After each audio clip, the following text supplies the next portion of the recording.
I press play. The screen flickers. The frame is shaky, as if the person holding the phone was nervous or excited. The sound is low, muffled breathing, hushed laughs. My fingertips feel cold against the device, and I'm sure my own breath is caught in my throat. I'm not moving, not blinking. There's this eerie feeling under my skin, goosebumps, but not from any soft touch. More like a sharp needle of dread sliding up my spine, telling me I should stop watching. But I can't. The video is no more than 30 seconds. She's there, hair undone, cheeks flushed, eyes half closed as she leans back on a motel bed. He's there too, someone I barely know in person but have heard enough about in passing. The camera jumps, focusing on their bodies. Her shirt is unbuttoned, sliding off one shoulder. He leans in, pressing against her throat with his lips. There's a low moan. Her moan. Even with the poor audio, I'd recognize that sound anywhere. It's the sound she never made with me. I see a flash of a grin on his face, a confident, hungry grin, and then the camera goes dark. Maybe someone's thumb covered the lens, or maybe they stopped filming. But 30 seconds is enough. Enough for me to know every single detail that matters. Enough for me to lose all illusions I'd been foolishly clinging to. I close the phone, stare at the blank screen, and finally take a breath. The goosebumps linger on my arms. They're not going away. I'm standing in our bedroom while I watch. The bed behind me is neatly made, my bed. My side is always slightly more rumpled than hers. Her side has a soft pink duvet, a reading lamp, a small stack of romance novels she claims to enjoy. Her presence is in every corner of the space, even when she's not here. It's suffocating. My ears buzz, my pulse is slow but heavy. I look at the door, half open, expecting to see her face. But I'm alone. Alone in a house that felt like home until a minute ago. I turn my head to the closet. She hung up that white blouse last night, the one she wore to the office. But there's no reason for me to check if it's there. This video is from a few days ago or a few weeks, I can't be sure. The date stamp says it's recent though. Very recent. I know she was out with friends on that day. Came home with hair undone, smelling of cheap motel detergent despite her best attempts at covering it with perfume. I wanted to trust her. I wanted to believe I was imagining things, that suspicious tang I couldn't identify. Now I see how easily one can ignore the obvious. All it takes is a little denial and a lot of hope. I exhale, slip the phone in my pocket, and move to the living room. She's there, sitting on the couch. She doesn't speak. She just looks at me. The tension in the air is thick. There's a dull lamp on the side table, bathing the furniture in a warm orange glow. I notice the reflection of her eyes in that light. They don't have the softness I remember. I open my mouth, searching for words, but no breath comes. I take another moment, and then I speak as calmly as I can manage. You should have told me. My voice sounds distant, like someone else's. All this time, you knew. Silence. She's not moving, not shifting, not even a flicker of apology or anger. She's just there, absorbing my words without response. I watch her face carefully, waiting for any sign of regret or fear or even contempt. But she's a statue. Even as I push further, I feel nothing from her except a quiet sense that she already decided something long before I arrived here. I sink into the armchair across from her. The memory of that 30-second clip still plays behind my eyes, uninvited. Her parted lips, the shape of her shoulders. Her breathing. My breathing. I clear my throat, speak more quietly, though I'm not sure why I bother. I saw it. That video. Did you know someone was filming? Did you even care if I found out? She doesn't answer. Her gaze is hollow. I realize I'm shaking my head slow, more in disbelief than anger. But anger's there too, under the surface, swirling like thick black tar. I notice the wedding band on my finger. I twist it in place. It feels foreign, like something that belongs to a better man in a better life. I'm here, but I'm not here. I'm looking at her, but I'm seeing them. A minute passes, or maybe an hour. Time lost meaning. The lamp flickers once. I hear the hum of the air conditioner. She says nothing. I stand up, weigh the phone in my hand, then walk to the window. Outside, the night is quiet, a neighbor's porch light shining across the lawn. My reflection stares back at me in the glass. I look older than I did this morning. I step away, pick up my car keys from the table. She glances at them, but still remains silent. I take a breath. I'm going out, I say. Don't wait up. Her eyes follow me until I'm at the door, but not a single word crosses her lips. I open the door, pause for a fraction of a second, then walk through. The lock clicks behind me. I get in my car, start the engine, and drive aimlessly through the suburbs. Streetlights pass over me like distant spotlights, framing me in short bursts of illumination. My heart is heavy but weirdly calm, like it has accepted a final defeat. In my mind, I replay the last year, her absences, the sudden phone calls she'd take in the other room, the faint cologne that wasn't mine. I tried to believe it was an innocent story or my own paranoia. Because I needed to believe that. Because I love her. Loved her? I'm not even sure which tense is right anymore.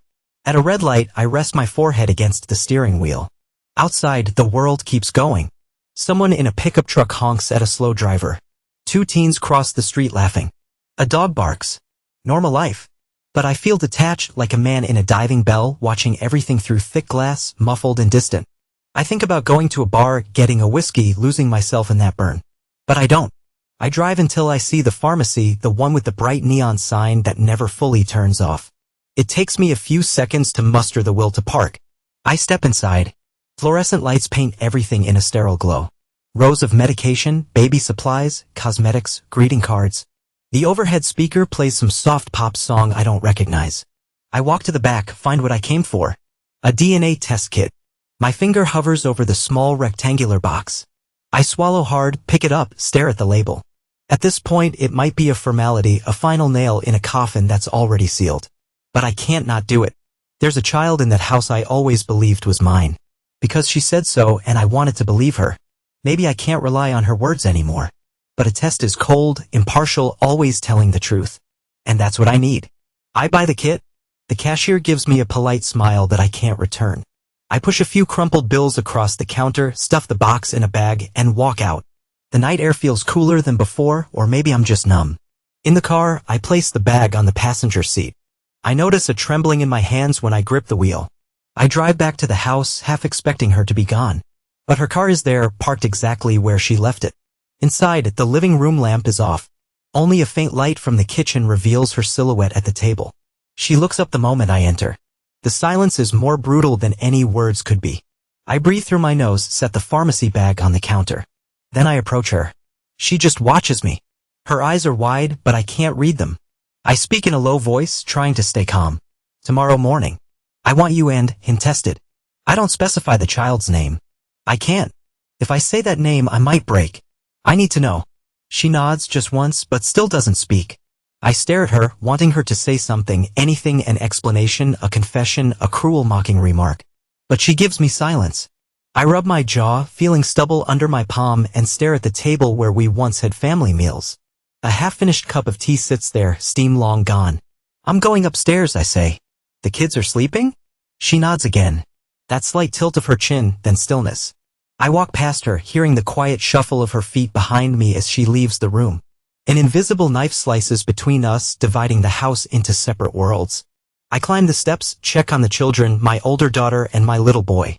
Both are asleep, peaceful, the warm glow of a night light illuminating their faces. My heart twists at the sight. They look so innocent, so unaware of the storm that's about to tear everything apart. I step into the master bedroom. The bed is still there, neatly made. I turn on the air conditioner to drown out the silence. Then I just stand by the window looking at the darkness outside. My reflection stares back again, eyes hollow. I tell myself a man shouldn't cry. So I don't. But inside, I feel something wound tight is about to snap. I don't know how long I stand there. Eventually, I go to bed, lying on top of the blanket, fully clothed, arms folded over my chest. The bed smells faintly of her lotion. I close my eyes and let emptiness fill me. Morning comes in small increments of light. I hear the children stirring, a shuffle of tiny feet across the hallway. I go through the motions of waking them, checking their pajamas, guiding them downstairs. She moves quietly through the kitchen, still not speaking. She pours juice for the kids, hands me a mug of coffee. I take it but don't drink. My stomach is in knots. We exchange no words. The kids chatter about school, cartoons, something about a friend's birthday. I nod, force a small smile. They don't notice the tension, or at least they don't mention it. Later, I gather a sample from him, my supposed son. She watches me, her face void of emotion. I follow the instructions on the test kit, sealed containers and swabs. Everything by the book. I try not to look at the boy's trusting eyes. I tell him it's just a silly test Dad needs for work. He giggles, asks if it's about dinosaurs. I swallow, say yes, something about science. Then I store it all away, lock myself in the bathroom, and collect my own sample. She's waiting in the hall when I emerge. I hold the sealed envelope that will go to the lab. I get into my car and drive. The lab is across town, a featureless gray building. I drop off the envelope, fill out the forms, pay the fee. I'll get an email in about a week, they say. One long week? I thank them in a dead voice, then leave. Those days pass in a fog. The kids notice that I don't speak to their mother. They ask questions I can't answer. I leave for work, bury myself in financial reports and spreadsheets, come home late, try to avoid conversation. She remains silent throughout. Once I catch her staring at me from the stairs. We lock eyes for a second and something like sorrow passes over her face. But she doesn't speak and I can't bring myself to break that barrier. A few days in, an old neighbor, Mr. Johnson, the gray-haired man from upstairs in our apartment building back when we lived in that small unit, calls me out of the blue. It's unusual. He says, "I'm sorry to trouble you, son, but, well, I saw your wife the other morning. She left in a shirt. Not yours. I'm sorry. I just thought you might want to know. That's all." His voice is tired, like he hates being the bearer of bad news. I close my eyes, thank him politely, and hang up. I feel no surprise. The test result is due tomorrow, but I already know what it will say. That night, I don't sleep. I sit in the dark living room, sipping water from a chipped glass. She's upstairs, presumably in bed, or maybe just as awake as I am. But she won't come down. She never does now. By sunrise, I feel more dead than alive. I get the kids dressed, drive them to school. When I get home, I check my email. It's there, your results are ready. I open the file, skim through the text. The conclusion is crystal clear. Probability of paternity, 0%. I let out a breath I didn't realize I was holding. I'm in the driver's seat of my car, the air conditioner blasting so I don't hear the sound of my own heart. My chest is heavy but no tears come. I repeat it in my mind, not mine. It feels like the final door slamming shut. I sit there for an hour, or maybe two, feeling the dryness in my throat, the dull ache behind my eyes. The phone dings with a message from my boss, but I ignore it. My entire world is spinning around one fact: my wife's child is not mine. If that child is not mine, then who is she? And who am I? Eventually, I drive over to her father's place. He's an older man, a respectable figure in our community. He loves his daughter, always had. I doubt he knows the details of what she's been doing. She used to talk fondly of how he taught her values, morality, how to behave with integrity. But people change, or maybe they never were what they pretended. He opens the door, sees me on the porch with a sheaf of papers, printouts of her text messages, the chat logs I found on her laptop. I hand him everything without ceremony. He looks at them, flipping through each page. His face grows rigid. I stand there, silent, while he reads the explicit lines she exchanged with that manager from the travel firm, her boss of pleasure, as she jokingly referred to him. It's all in black and white, undeniable. The father looks at me, then glances behind him to see if anyone else is around. He calls me inside, but I shake my head. He steps out onto the porch, lowering his voice to a hush. I don't know what to say. I hold up the final page, my test result. "You raised this?" I ask quietly. I'm not yelling. I'm not even trembling. My voice is hollow, but each word lands like a stone. "You taught her to be this way?" He looks at the pages, then at me, and the horror in his eyes is clear. "I had no idea," he mumbles. He might be on the verge of tears, or maybe rage. I'm sorry." He can't meet my gaze for long. He glances back into the house, calling out to his daughter. She's not here, obviously. Then he turns to me with shoulders slumped, like he's been defeated by something too big to face. I don't linger. I walk away without another word. Out on the sidewalk, the sun beats down harshly, but I barely feel it. My footsteps are steady, each one echoing in my skull. I get in my car and drive back to my house. She's there in the driveway, standing like she's been waiting for me. Still silent. She sees the folder in the passenger seat when I open the door. Her eyes flick to mine. Maybe she knows what just happened. But she doesn't speak. I gather the kids, my kids, the two we had together. The older one is mine biologically, I know that. The second I discovered is also mine. The third, the baby that set all of this off, is not. The discrepancy is too complicated to unravel in a single breath, and I have no energy left to ask her how she managed to pass off that pregnancy as mine. Maybe she strayed once, or maybe more. The bottom line is the same: the baby boy is not mine. I collect the documents, birth certificates, school forms, the silent acceptance that I'm done. I take my children by the hand. She stands to one side, arms at her sides, the faintest tremor in her lips. But still not a word. I can almost hear her heartbeat in the hush. I whisper, "Go say goodbye to your mother." They walk up to her, uncertain, hugging her around the waist. She squeezes them in return, but no tears fall from her eyes. I watch the baby monitor left on the table. It's silent. She no longer needs it. The third child is upstairs, an infant in his crib, perhaps. She'll be left with him, the one who isn't mine. The one she had with someone else. That's her burden now. I guide my children to the car, help them buckle in. When I turn around, I find her standing by the front steps, holding the baby in her arms, a stroller beside her. The stroller is empty, and so are her eyes. I step closer, just enough to see the faint lines on her face that I once traced with my fingertips. I can't feel anything for her now. My voice is so soft it's almost inaudible. I'm not staying. She says nothing. The baby squirms, letting out a little cry. She glances down at him, but her gaze is vacant. She's lost in a place I can't reach. I feel the final thread of connection break. The hush in the air weighs more than any scream. I look at the child for a moment. I want to feel anger or hatred, but he's just a baby. The only person I can hold accountable stands before me. And she's offered me no explanation, no apology, nothing. I back away, step by step, until I reach the car. Then I open the driver's door. My children watch me from the back seat, uncertain. I sigh quietly. We're going somewhere else, I tell them, though I'm not sure where that will be. Just somewhere away from here. She remains on the porch, hugging the baby to her chest. The stroller stands abandoned at her side like a useless prop, a symbol of everything that should have been there but wasn't. I turn the key in the ignition and the engine rumbles to life. We drive off. I catch one last glimpse of her in the rearview mirror, alone, silent, the morning sun glaring against the empty stroller. A perfect picture of a shattered life. She made her bed, now she lies in it. I press the accelerator, feeling no triumph, no relief.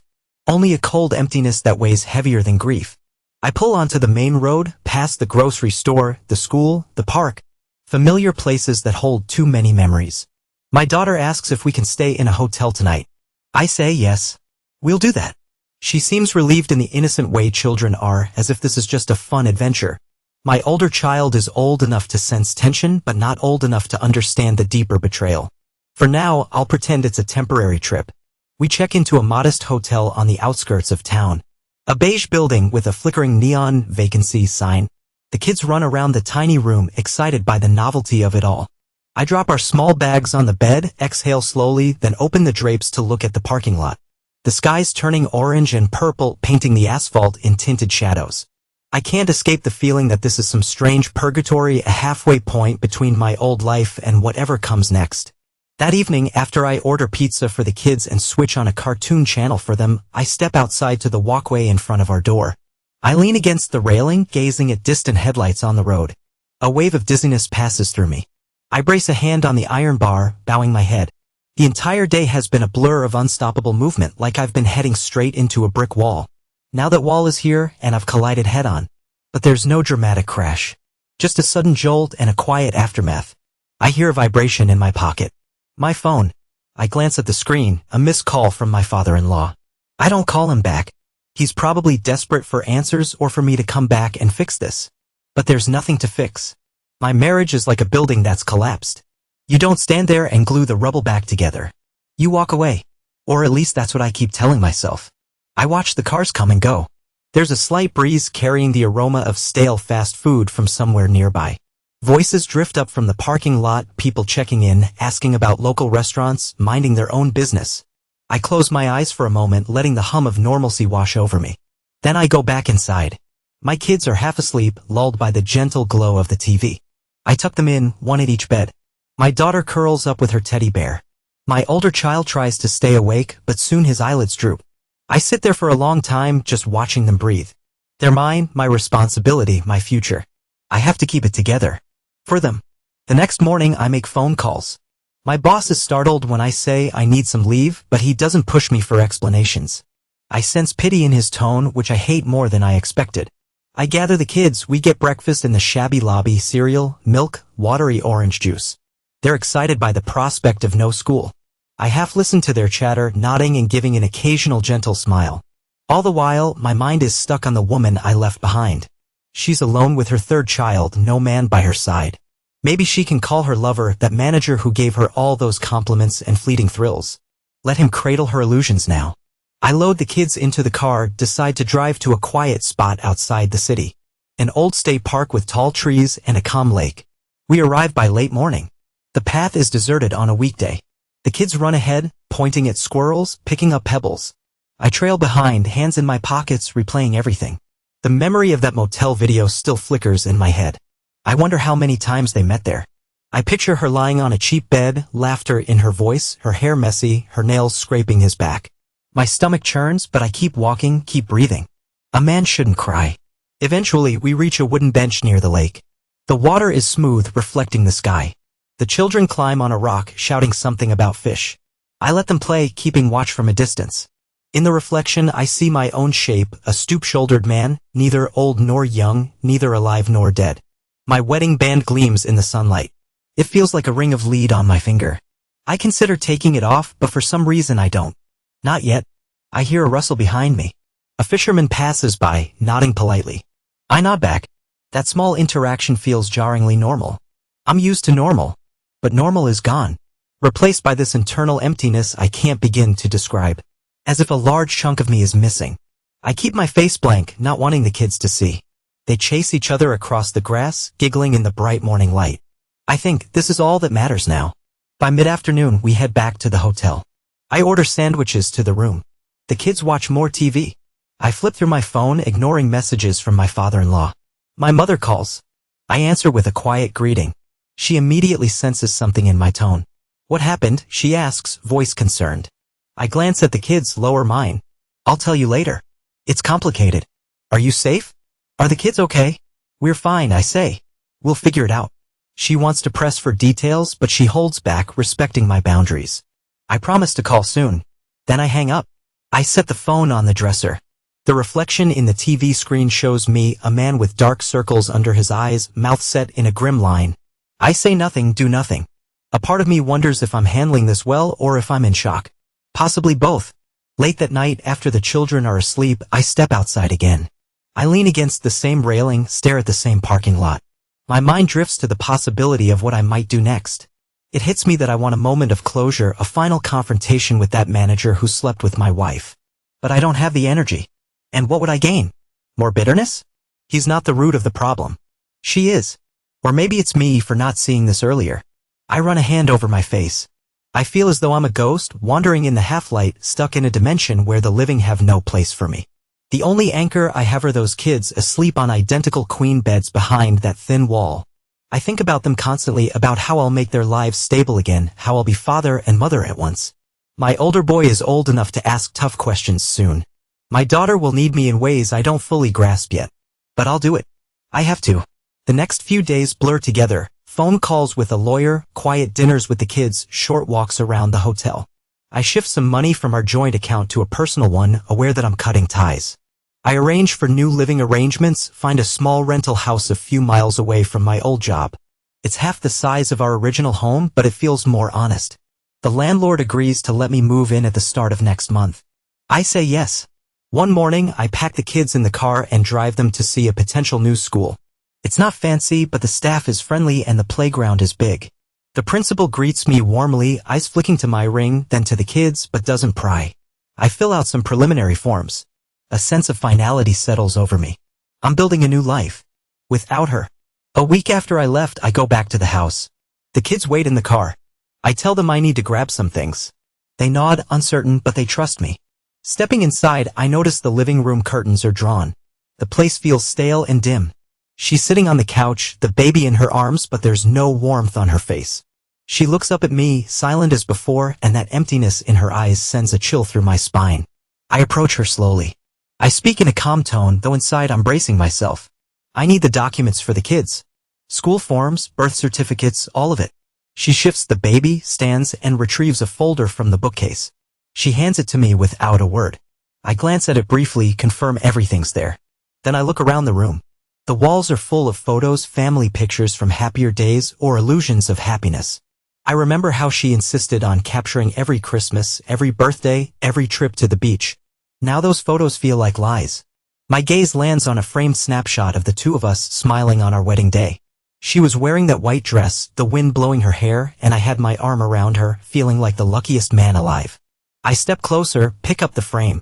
A hairline crack runs across the glass, right through our faces. I wonder if she smashed it or if it fell by accident. I set it down gently. I'm not sure what that crack means, but it feels symbolic. I turn to her. She's watching me, still holding the baby. I noticed the stroller in the corner and used a hollow shell. The baby whimpers. She rubs his back, calms him, and stares at me with that same lifeless gaze. I swallow, trying to push down the anger and sadness that swirl inside me. You could have told me sooner, I say, voice low. Saved everyone some heartache. Why didn't you? She doesn't answer, her lips parted but no sound coming out. I exhale, feeling the final shred of hope dissolve. This is it. There's nothing left for us. I take a step back, the folder clutched against my side, and nod once, as if acknowledging a silent farewell. I speak to her in a soft monotone, as if from beyond a grave. I'm taking the kids. Don't look for us. It's best this way. She stands motionless, baby in her arms, eyes wide but empty. I wait for a protest, a cry, something. But there's only silence, as though she has no more fight left. Maybe she gave it all to that man who filmed the video. Maybe she spent it lying to me for months. I can't pretend to know her anymore. I turn away, walk to the door. My footsteps echo in the hush. Before stepping outside, I pause, stare at the doorknob, gather the words that need to be said. I used to love you, I whisper. But now there's nothing. I don't wait for a response that will never come. I open the door, walk out into the warm afternoon light, and shut it behind me. In the car, the kids look up. I give them a reassuring nod. My hands grip the wheel, knuckles white. I drive away from that house for the last time, everything we built turned to dust behind me. The day we move into the rental, I lug our suitcases inside, set up the children's beds, arrange their clothes in the cheap wooden dresser. They laugh, bouncing on the mattresses, excited by the newness of it all. Their innocence is my only solace. Outside, the sun drifts behind a line of trees, painting the windows with golden streaks. I sink onto the couch, which I bought secondhand from a neighbor, and rub my temples. Tension coils in my shoulders, a reminder that I'm alive, though I feel half dead. I start to realize that I must keep living. For them, if not for me. My phone pings, but I ignore it. I sense it might be from her father or someone else in that old life, urging me to reconsider, to talk. Talk about what? The child that isn't mine? The affair? The baby in her arms with another man's eyes? I have no words left to say, no tears left to cry. I'm wrung out, Hollow. There's no revenge to be had beyond what's already happened. I took my children and my self-respect. I left her with that empty stroller and an empty bed. Night falls. The kids sleep, worn out from the excitement. I step outside onto the small wooden porch, leaning on the railing, looking into the darkness. Some neighbor's TV mumbles through an open window. A cat scampers along the fence. In the distance, cars hum on the freeway.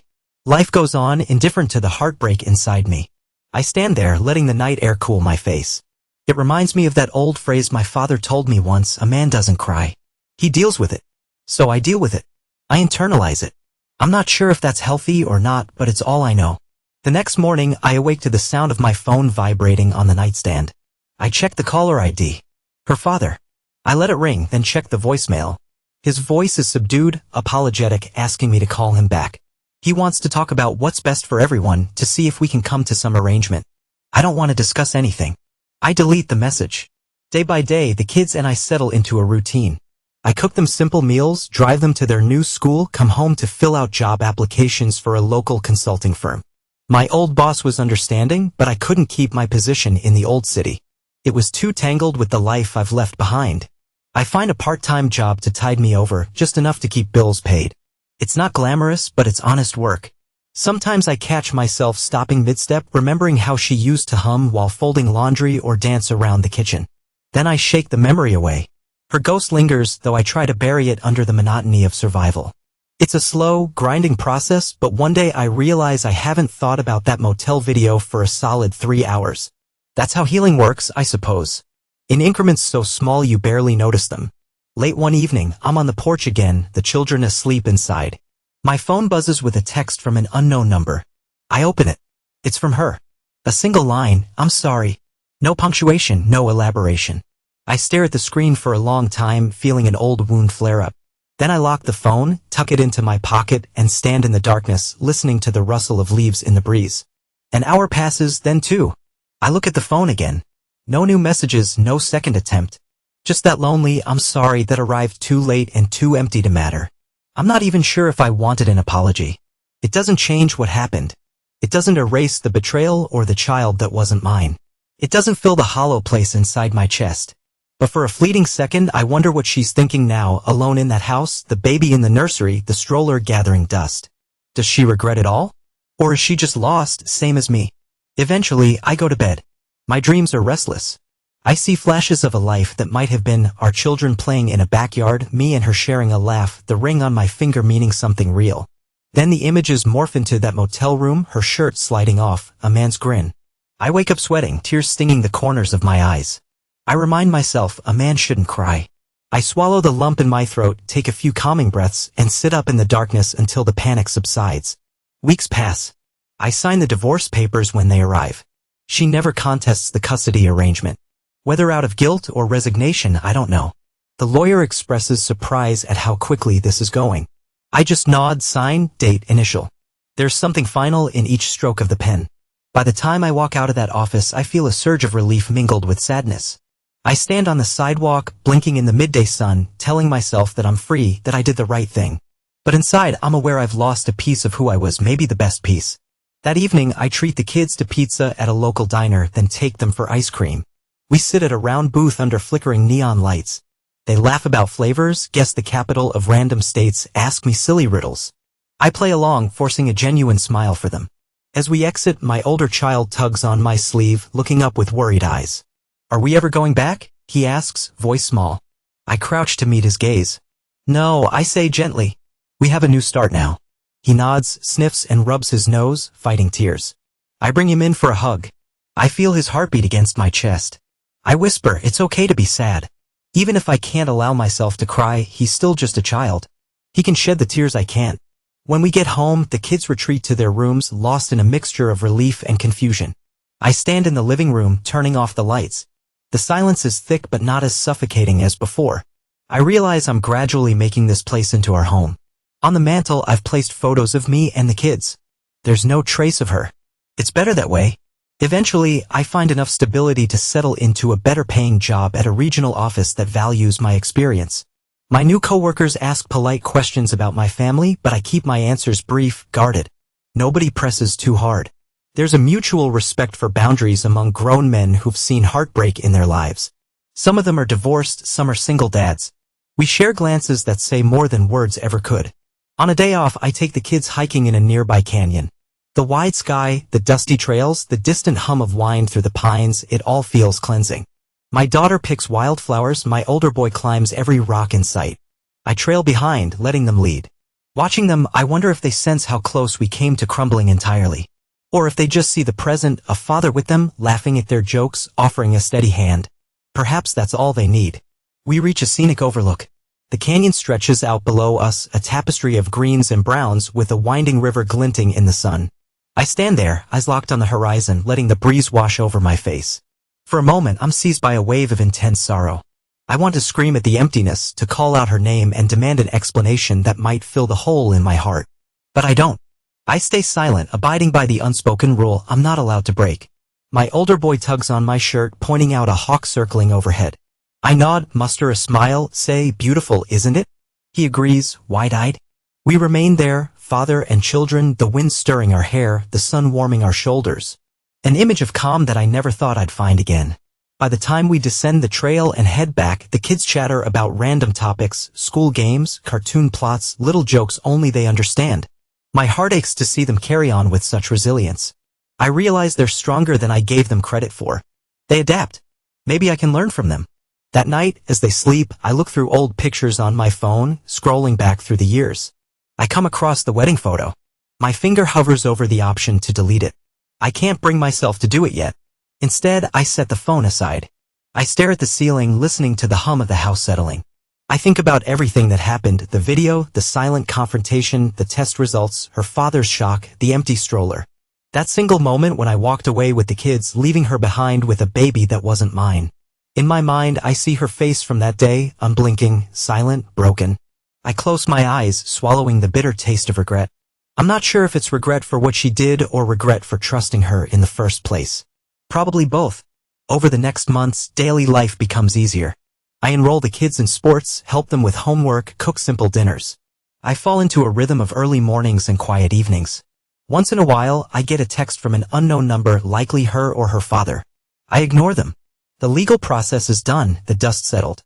I owe her nothing. Still, the emotional scarring remains lurking beneath my outward calm. In the mirror, I look thinner, older. My hairline has receded a bit. My eyes carry a haunted look that wasn't there before. But there's also a new hardness in my expression, a determined set to my jaw. I've survived betrayal, endured the ripping apart of my family. There's not much left that can scare me. Sometimes, as I'm drifting off to sleep, I recall the final image of her, that empty stroller on the porch, the baby crying in her arms, the sun glaring across her face. She didn't chase after me, didn't beg or scream. She just stood there, letting me go. That tells me everything I need to know about what was left between us. Nothing. Then, one quiet evening, as I'm folding laundry in the living room, I hear a gentle knock on the door. My heart kicks, but I keep folding my son's t-shirt. Another knock. I open the door. Standing on the threshold is the older neighbor from back in our old apartment, Mr. Johnson. His hair is whiter, his face lined with concern. We greet each other politely. He says he found me through mutual acquaintances. I let him in, offer him a seat. The kids are asleep. He hands me an envelope, eyes downcast. He explains that he came into possession of more chat logs, videos, who knows what else. He apologizes for interfering again. I just thought, you deserve to know the whole truth. I set the envelope on the coffee table, stare at it with dull eyes. I don't open it. I've had enough of that truth. Enough to last a lifetime. I thank him politely, assuring him I'm moving on. He nods, relieved. After a few minutes of small talk, mostly about him and his health, he leaves. I close the door, lock it. The envelope remains on the table. I won't bother reading it. It doesn't matter now. I pick it up, slip it into a drawer without a glance. The truth has already done its damage. More details will only reopen wounds. Days later, I drive my children to a new church we've started attending. The pastor's a soft-spoken man who preaches kindness and forgiveness. I'm not sure I'm ready to forgive her, but I appreciate the sense of community. People greet us warmly. I see a man in the pews who, from the heavy lines on his face, has known heartbreak of his own. We exchange a nod. No words, just a shared acknowledgement that we've both crawled through the fire. Seasons change. My little rental house now has a small garden patch out front with flowers my daughter planted. The kids are doing well in their classes, making friends. I juggle work and home responsibilities, sometimes stumbling but always determined. Every night, I check on them, watch their sleeping faces, reassure myself that they're safe, that this is real. One evening, I catch my reflection in the dark window. I still see a man with hollow eyes, but there's a flicker of resilience. A sense that I've weathered the worst storm of my life. The memory of her betrayal remains lodged in my mind like a splinter, but it no longer consumes me. I take off my wedding ring for the first time. I hold it between my thumb and forefinger, letting the kitchen light glint off the gold band. A wave of memories washes over me, our honeymoon, the day we found out we were going to have our first child, the nights we fell asleep whispering the smallest details of our day. All illusions, or maybe truths that ended too soon. A long breath escapes me. I set the ring down on the counter, feeling an unexpected sense of calm. This is my final act of letting go. I think about tomorrow, the next day, the next year. A slow climb toward a future where I'm no longer haunted by her voice or her silence. I switch off the kitchen light.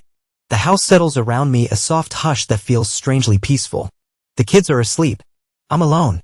But not lonely. Not in the same way. I stand in the darkness, letting it wrap around me. I can almost hear a faint pulse in the walls, a rhythm of life that continues despite everything. My heart beats in time with it, steady and constant. I pick up the ring one last time, then drop it into a small wooden box. I close the lid. A man shouldn't cry. And I don't. My eyes remain dry, my voice silent. But inside, I feel the place where tears should be.